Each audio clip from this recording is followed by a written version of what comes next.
The 2020 Toyota Yaris Hatchback is a car that many people might overlook.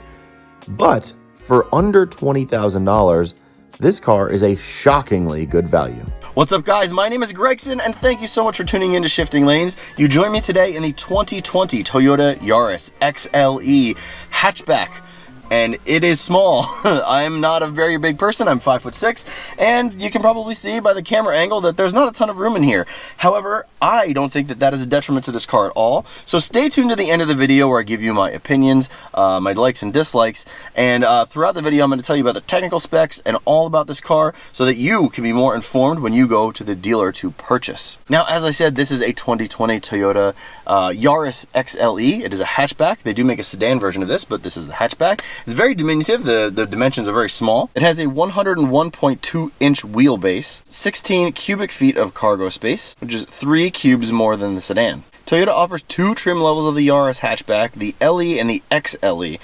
Base price is $18,705. This XLE MSRP is $18,750 with a total of $19,680 with a $930 delivery and processing handling fee. Powering this diminutive hatchback, we have a 1.5 liter 4-cylinder dual overhead cam 16 valve 106 horsepower engine mated to a 6-speed automatic transmission. It is front wheel drive, has a direct injection fuel system, individual McPherson strut front suspension system with a torsion beam rear suspension, and 16-inch alloy wheels with 185 60R16 tires. And the curb weight is around 2,300 to 2,400 pounds, so it's a very light car. It has LED, HL, and DRL headlights, and the headlights in this thing are very good.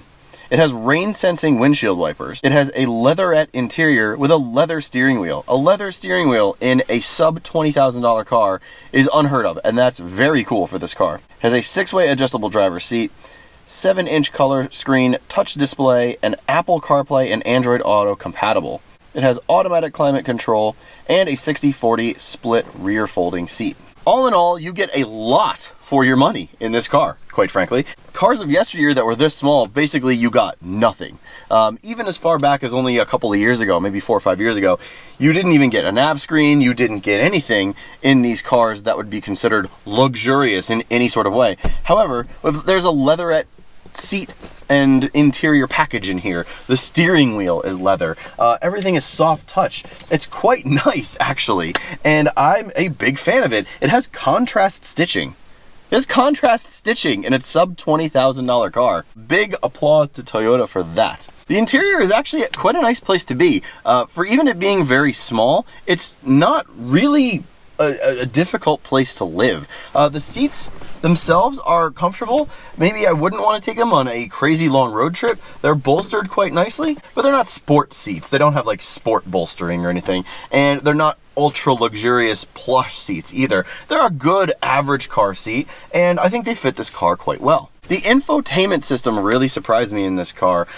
You get a very nice big 7-inch touchscreen display that you can also utilize the center sort of BMW iDrive-ish knob down here, and this actually carries through into a lot of other smaller car brands like Mazda. You get a lot for your money. Again, this is sub $20,000, and you get Apple CarPlay and Android Auto compatibility. That's very good, and I know a lot of car companies are doing that these days, but to see it in a very small, stripped out, not a ton of options car, it's very refreshing to see. So big kudos there. It's just like any other Android Auto or Apple CarPlay system. You would navigate through it through the center touchscreen or the center stack knob and buttons. The driver's position is quite nice. I really like the way the tachometer is on the left side digitally, your speedometer is in the middle, and your function screen is on the right. It's easy to understand, it's easy to see, and it's, again, a nice place to be.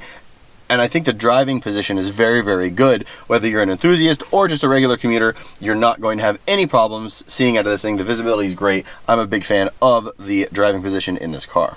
Overall, I'm a big fan of the interior, and actually that leads me to the exterior of this car. The exterior of this car is actually quite handsome, and again, that's going back to the Mazda 2 platform that it sits on. The front is very nicely sculpted. I'm a big fan. Not a lot of people are, but personally, I'm a big fan of Toyota and Lexus design language up front. It has that big, open, gaping mouth. It's not too crazy on the sides. Again, it looks like a Mazda 2, but with Toyota's different flair up front. The back is, it's your traditional micro hatch. It's a decent looking car. When I found out that I was going to be getting a Toyota Yaris, I was like, oh god, here we go, another boring little hatchback. But honestly, it's quite good looking for what you're buying. Again, I'm going to keep harping on this because it's a little bit shocking for sub $20,000. It looks good. It from the outside and in, and it's just well done. I think that if you were to take $20,000 and want to go buy a new car, this would be one of your better choices, and it should be on your list. The lights in this car are actually quite nice. As I said before, they're very, very bright for the size of this car, and I'm a huge lighting fan. I like to see at night when I'm driving, so as I'm sure everyone else does. A lot of cars that are in this class or even larger that you'd think would be good. My wife's 2017 CR-V has some of the worst headlights I've ever experienced in a car in my entire life. They're just so weak. These are LED based. They're really good. They're super bright, and they just light up the road really well for great visibility at night. The car itself being so small, on the exterior you can see, it's great for city driving. You can take this thing into a city, park it anywhere, and you will have absolutely no problem. It's so tiny. You can fit it. If you go into New York or any big city, you wouldn't have a problem finding a parking spot, either in a garage or on the street with this thing. You can just park it anywhere and just not even worry about it. Now, on to the way this car drives, and that's why I wanted to say Mazda is very good at driving dynamics. They make some of the best driving dynamic cars on the road today and on sale today for commuters. It's why you constantly see Mazda CX-5s, MX-5 Miatas, the CX-30s, the Mazda 3s at the top of handling comparisons in all the major journals, from Road and Track to Car and Driver to Auto Week, all of them.